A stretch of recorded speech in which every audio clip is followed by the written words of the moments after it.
This was clearly intended to be a one-sided presentation. We have signed the pledge to support the nominee because ultimately the mission of reversing the country's decline is bigger than any one person. Donald Trump is running to stay out of prison. And if we elect...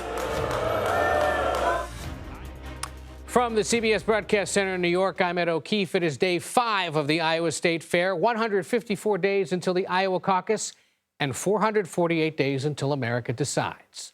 Former President Donald Trump faces a possible indictment in the Georgia 2020 election investigation. According to reports, Fulton County District Attorney Fonnie Willis has begun presenting the case to a grand jury with multiple witnesses spotted at the courthouse in Atlanta today. The former president, of course, has been criticizing the DA in social media posts, and he also spent the weekend speaking to voters at the Iowa State Fair. CBS News correspondent Nicole Killian joins us now from outside the courthouse. Nicole, good to see you again. It has been an eventful afternoon with some activity around that courthouse. Who are the witnesses that were suddenly called there today, and why were they called in today as opposed to showing up as scheduled tomorrow?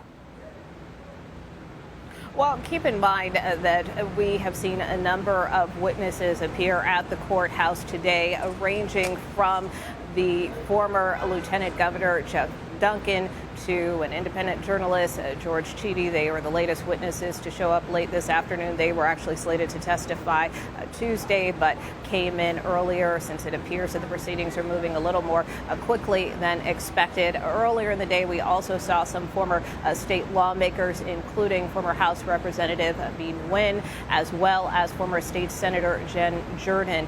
Both of those two lawmakers that I just referenced did attend hearings at the Georgia State Capitol back in December 2020. These were hearings that were kind of called all of a sudden to hear from, at the time, Trump attorney Rudy Giuliani. This happened back in December of 2020 as he was trying to present what he portended was evidence related to some of these false election claims, claims that ultimately ended up being false. But this was really about providing a venue for him to testify, if you will, before a Senate subcommittee at the time. We did speak with Jen Jordan, who, as I mentioned, was one of the witnesses today. Here is her take on what happened at that 2020 meeting. Take a listen. What did you make of Rudy Giuliani's presentation? It was almost as if it were this mock trial, I should say, like this presentation, very one-sided, because as we know in a trial, you have two sides, right? You have one side that presents one view and the other side presents the other, and then they can punch holes in each other's theories or you know, whatever the allegations are. This was clearly intended to be a one-sided presentation. So, Nicole, remind us then. Now, Jordan also. Go ahead. I was going to say, Jordan also went on to tell us that, you know, she really at the time questioned and tried to push back against a lot of the claims that Giuliani was making at the time. Remember, there were claims, for instance, that dead people voted here in the state of Georgia, and that during the ballot counting at the State Farm Arena here in Atlanta, he alleged that some election workers were handling illegal ballots that were stuffed in suitcases. So all of that, she said at the time, didn't really hold up in her view. And so she has also previously appeared before the Special Purpose Grand Jury, which was an investigative body that have investigated a lot of this evidence both last year and into the early part of this year. But certainly potentially one of the reasons why she was one of several witnesses called here today. And Nicole, remind us what exactly the former president is potentially facing there in Georgia. Oh, well, look, it remains to be seen, but certainly there is the expectation that he could be potentially facing a fourth indictment. As you very well know, this is a sprawling case, and, you know, it ranges from investigating that call that the former president had with Secretary of State Brad Raffensperger to this false slate of electors that convened in the state capitol to even a voting equipment breach in a rural county here outside of Atlanta. So this is really wide-ranging. A lot of legal experts we have talked to have suggested that it's possible the district attorney could ultimately pursue racketeering racketeering charges simply because of the involvement of so many individuals potentially in this case, that racketeering is a tool that prosecutors can use to try to tie all of their evidence together, tie a narrative together. So that is what we will be watching for more specifically as this grand jury continues to convene and ultimately will at some point return a charging decision. And quickly, Nicole, it doesn't look like there's much of a crowd behind you. Is there still a concern about security if or when some kind of indictment is handed down? Absolutely. Well, certainly the security barricades remain up. You've got, sheriff's deputies standing on the corner behind me. And a lot of that has to do with the fact that there have been threats made against the district attorney and other county officials. So that is a big reason why you're seeing so much security here around the courthouse, which is likely to continue at least through much of this week. All right, Nicole Killian there for us in Atlanta, keeping a close eye on that Fulton County courthouse. We will be back to you if there is more information tonight. Thank you for now. While eyes are on Atlanta, as we mentioned, though, the center of the political world was Iowa in recent days, which is where we find CBS News political reporter Musaddiq Badar at where else? The Iowa State Fair. Good to see you, sir. It has been several days of activity there with candidates mixing it up, if you will, with fairgoers. Give us some of your impressions of how it's gone and why an appearance at this fair matters so much as the caucus season continues. Sure, Ed. I mean, the Iowa State Fair is one of those big events that allows all these candidates to really focus on retail politics, meet fairgoers, meet Iowans, shake their hands, and get away from that campaign rally setting so they can be themselves a little bit more and interact one-on-one with fairgoers. Saturday, by far, was the biggest day with former President Donald Trump here. Florida Governor Ron DeSantis was here as well, and their paths kind of crossed at several points.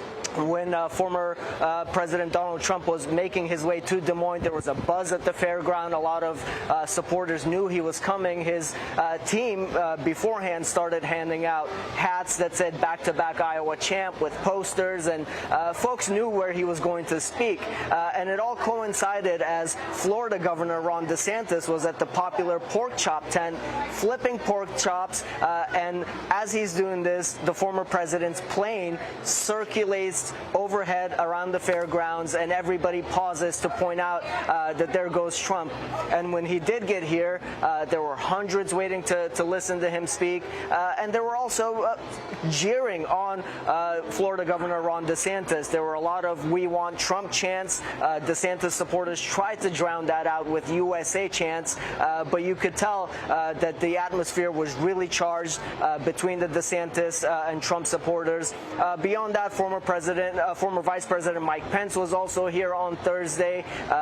Former UN Ambassador Nikki Haley also made stops, walking around with Iowa Governor Kim Reynolds at times and Iowa Senator Joni Ernst. So they've all been making their way here. Tomorrow we're expecting more candidates, and we're going to be keeping an eye on what kind of fanfare they get from caucus goers here. And I know you had an opportunity to speak with some of the fair goers about who exactly they might be considering as their preferred presidential candidate. Why don't we take a listen to that?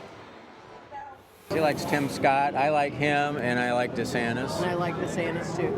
Trump, I'm going to be honest, I would support more of his policies, but I'm probably not a big fan of his personality. So that gives you a sense of where Iowa voters are thinking. You know, Moose, one of the things that candidates often do at this event is try to demonstrate that they're a person of the people, if you will. And I have a question for you. If at some point you had one shot or one opportunity to seize everything you ever wanted in one moment, would you capture it or would you let it slip? And I think we have an answer to that question from the candidate Vivek Ramaswamy, who did this over the weekend. Let's take a look. Everybody's joking now, the clock's run out, time's up, over, plow, snap back to reality. Oh, there goes gravity, oh, there goes rabbit, he choke, he's so mad, but he won't give up that easy. For those of you too young to remember, that he was singing or rapping Eminem. Moose, explain Eminem's that. Lose Yourself, that was... Yeah. That was his preferred walkout song. And as part of these Fairside chats that Iowa Governor Kim Reynolds was doing with the candidates, one of the rapid questions she asked all of them was, what's their preferred walkout song? And Mr. Ramaswamy said that it's Eminem's Lose Yourself. But Iowa Governor Kim Reynolds didn't know the song. And as he was walking out, they played the song, and Ramaswamy jumped back on stage with his hat on and started rapping. And the whole crowd was taken back a little bit, and you could tell everybody jumping back on stage was trying to get a sense of what was happening. So anything could happen here at the Iowa State Fair. Candidates could be rapping, or if you recall, in 2015 when Trump showed up here, he came with his helicopter offering people rides at the fair at that time. Real quick, the best thing you ate over the weekend was? The Iowa Twinkie, bacon-wrapped jalapeno with corn, ranch dressing. I could only do 2 bites of it, and I'm still recovering, but it was delicious, and it's one of the finalists for this year's top foods. All right, Musaddiq Badar eating roughage the rest of the week there in Iowa on assignment for us. Thank you, sir. We'll talk to you later in the week. Thank you, Ed. Coming up, Republican presidential candidate and former Congressman Will Hurd joins us from the campaign trail. Stay with us. You're streaming America Decides.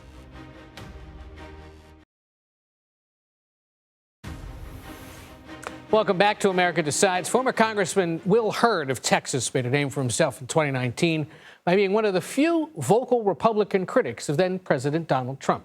Now he's seeking the Republican presidential nomination himself, and the critiques of the former president haven't let up. Donald Trump is running to stay out of prison. And if we elect...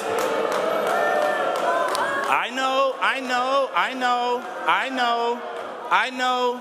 Listen, I know the truth. The truth is hard. Will Hurd joins us now from New Hampshire. Congressman, great to have you with us. First off, most of your GOP rivals have been spending their time in Iowa the last few days for the state fair and whatnot. Why aren't you there? I'll be there in the next couple of days. So I had some events and activities here in New Hampshire, but I'm looking forward to enjoying the fair and bringing my wife to be in Iowa later this week. Well, we will look for you there. You've taken a harder stance on former President Trump's legal issues than most of your fellow candidates. Are you finding an appetite for a non-Trump candidate among the Republicans you've been speaking to? Sure, Ed. Here's what we're learning. I've been in this race for 51 days. And, part of what I've been trying to articulate to people is that we need someone who's not afraid of Donald Trump, but is also articulating a vision for the future. If the Republican Party puts Donald Trump up as our nominee, then we are willingly giving 4 more years to President Joe Biden. And you played that clip from Iowa. What you couldn't hear in that, there was a couple of people applauding as well. But people had said, thank you, I appreciate you. At my events here in New Hampshire, I've had folks come from all over the state and say thank you for being honest and for articulating this and trying to stay focused on issues like how do we have unprecedented peace at a time that the Chinese government is trying to surpass us as a global superpower? How do we have a thriving economy at a time when technologies like artificial intelligence is going to upend every industry, not in 10 years, but in 2 or 3 years? And so people appreciate that, someone that's being honest. And for the record, I was there that night. You're right. There was some applause for what you said, but certainly the boos outnumbered the applause, which is indicative, at least, of that crowd. No, of course, and I can't disagree with you there. But again, what I think we sometimes get caught up in, and let me be clear, I recognize that Donald Trump is the front runner, but when you look at his support from 2020 when he was running for re-election, north of 95% of voters, now it's decreased. And the reality is when this gets closer to an election, people want to see something different. And if folks want to see something different, especially on the Republican debate stage, they can go to hurtforamerica.com and donate at least $1 and help me get on that debate stage. I see what you did there. I'll ask you about that in a second. But let's talk policy for a second, because during your time in Congress, you actually represented about an 800-mile border district there in the Lone Star State that bordered Mexico. You've had several of your opponents go to the border, present their plans. Couldn't help but notice they shot some beautifully lit campaign commercials while they were also there. But you live and represented that area. What's your plan for U.S.-Mexico border security? Well, sure. The plan's simple. I just rolled out with some specifics a few days ago. Number one, stop treating everybody that comes in this country as an asylum seeker. This started under Donald Trump. It continued under Joe Biden. Number two, treat human smugglers and drug traffickers as terrorist organizations. When you look at 109,000 Americans died last year from fentanyl, 5.5 million people have come into this country illegally, all being used by human smugglers. Now, we have the tools and the resources to make this a national intelligence priority and focus on them as the terrorists that they are, and treat things like fentanyl as a weapon of mass destruction. It's a precursor element that has killed a lot of people, and why are we allowing this to go back and forth across our borders? And then we also have to address root causes in places where historically we've seen illegal immigration coming from, particularly the Northern Triangle, El Salvador, Guatemala, and Honduras. It's a fraction of the cost to solve the problem there before we have to deal with it on our shores. These are all things that I know work because I've spent time along the border. I represented 820 miles of the border. My time in the CIA tracking terrorists and putting nuclear weapons proliferators out of business. I know the tools that's required, and we need real action, not just tough talk. So what would you do to address the root causes in those three countries? Well, so first and foremost, our foreign aid, we don't coordinate our foreign aid across all the different entities, whether it's the State Department, USAID, an organization called OPIC, and then also coordinating that with our philanthropic organizations. We have programs that address extreme violence, lack of economic opportunity, and poverty. And so part of that is using those programs that we know have worked in the past and doubling down on them in places in those three countries. And then also not looking at our foreign policy in just the bilateral context between us and that country, but looking at it from a regional perspective. Those are all things that the Biden administration has failed to do, the Trump administration hasn't done, and this is something that a Hurd administration would focus on day one. So it sounds to me you're just saying throw more money at those countries and that'll help solve the problem?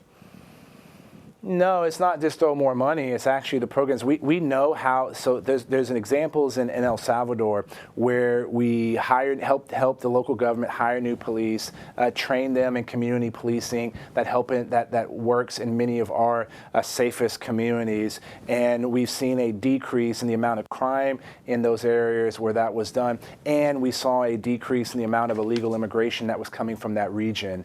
So those are the kinds of programs that we should be working on and focused on. Why don't we have a regional energy plan for those three countries in the Northern Triangle? So those are some of the steps that we should be taking in order to prevent the problem that we're dealing with on our border. So far, about 8 candidates have qualified for the first debate that's about 9 days away now. You think you're going to make it to that stage on August 23rd? I feel comfortable. We have one more poll that we have to qualify in. We're close to the 40,000 unique donors. How close? And I'm looking forward. I'm real close, and your viewers talking can hundreds, help me go thousands, over the edge tens of tonight thousands at herdforamerica.com. We're close enough to where your viewers can help us get over that finish line. How flattering so we're real of you. Close. I expect to get there well in advance of the deadline. And you've got at least 2 other either national or state polls, so you just need a third. Is that what you're saying? I just need one more poll, either a national poll or a state poll, and there's a number of those that are out. I've been clear that I'm not going to sign a loyalty pledge or a loyalty oath. My problem is not with supporting the Republican nominee. My problem is with supporting Donald Trump. Donald Trump has said he's not even going to sign that loyalty pledge, so who knows what happens over the next 9 days. This was something that he had his people at the RNC try to influence to force all the other candidates to bend a knee to Donald Trump, and I do not plan on signing that as is. Well, then that would conceivably keep you from the stage, right? Well, possibly, but like I said, a lot can happen between now and then. We don't even know if Donald Trump is going to show up, and if Donald Trump doesn't show up, if he's too afraid to handle and to answer questions about why he led the GOP to losing races in 2018, why he lost in 2020. The election wasn't stolen from him; it was lost. He prevented us from. He had us lose the Senate, and in 2022, because of Donald Trump, a red wave didn't materialize that everybody thought was going to happen. So if he's too afraid to answer those questions on the debate stage, then we'll see how this unfolds. So lot's going to happen the next couple of days, but I want to hit those requirements in order to force that conversation. All righty. Well, former Texas Congressman Will Hurd joining us from lovely Manchester, New Hampshire. We will be in touch. And as you said, 9 days in presidential politics is an eternity. So we'll see what happens. Take care. Take care. GOP presidential candidates have descended on the Iowa State Fair. We take a look back at why it's become such a go-to event for those seeking to win the White House. You're streaming America Decides.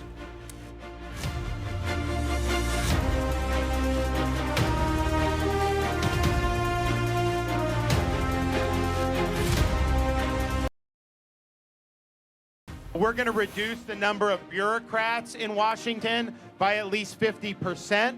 I'll go on record. I'm going to be very honest. I expect to be the nominee. I expect they will not let Joe Biden run against me. Republicans have lost the last 7 out of 8 popular votes for president. That is nothing to be proud of. The Iowa State Fair is in full swing with Republican presidential candidates all stopping by, as you saw there, to meet voters and eat a corn dog or two. But why is the Iowa State Fair such a staple of the election season? Well, to answer that, you have to go all the way back to the 1970s, when a little-known Georgia governor, Jimmy Carter, successfully used the victory of the Iowa caucuses to launch his long-shot bid for the presidency. He, of course, campaigned extensively throughout Iowa, beginning in 1975 with a few stops at the fair. And it remains such a big draw for candidates and such a staple of the state's politics because it's one of the few places where 1 million people gather in this smaller state at one time. It means that candidates could potentially reach hundreds of thousands of caucus goers who might not otherwise be attending political events. And one draw for candidates has been the Des Moines Register's Soapbox, something established by the state's largest newspaper back in 2003, giving candidates 20 minutes each to give a speech and take questions. I'm not a lifelong politician. I spent my life raising a family, living in the private sector, and I want to take the things I've learned to Washington. I believe we're on the verge of the greatest time to be alive, but here's the problem. Our government doesn't work like it needs to work. This is the moment that history will judge us by. The fair is also a good test of how well a candidate does doing normal things, whether it's posing with Butter Jesus, yes, that is Butter Jesus, eating as much fair food as possible, or riding bumper cars. Nearly every political candidate makes a stop at the state fair and smiles for the camera with food in hand. But of course, there's also the possibility that they appear out of touch, and it can lead to some bad headlines and even lasting damage. Take, for example, Fred Thompson. Remember him, the Republican senator from Tennessee, criticized for wearing $500 Italian shoes. Who does that at a state fair? And not only that, who rides a golf cart around the state fair? Well, he did. John Kerry was also judged for ordering a strawberry smoothie instead of something fried or meaty during his 2003 visit. And you may remember when Mitt Romney yelled at a heckler that, quote, corporations are people. Well, that also happened at the fair. But most candidates are hoping a stop at the fair merely gives them the launch onto the national stage, like the ones earned in Iowa by George W. Bush, Barack Obama, and, of course, Jimmy Carter. And a programming note, America Decides is heading to the state fair. We will be live from the fair in Des Moines on Wednesday. My colleague Major Garrett will be there all day long on Wednesday to anchor a special edition of the program. Watch it right here, of course, on CBS News Streaming. That does it for today. You can stream America Decides Monday to Thursday at 5 p.m. Eastern. You're streaming CBS News.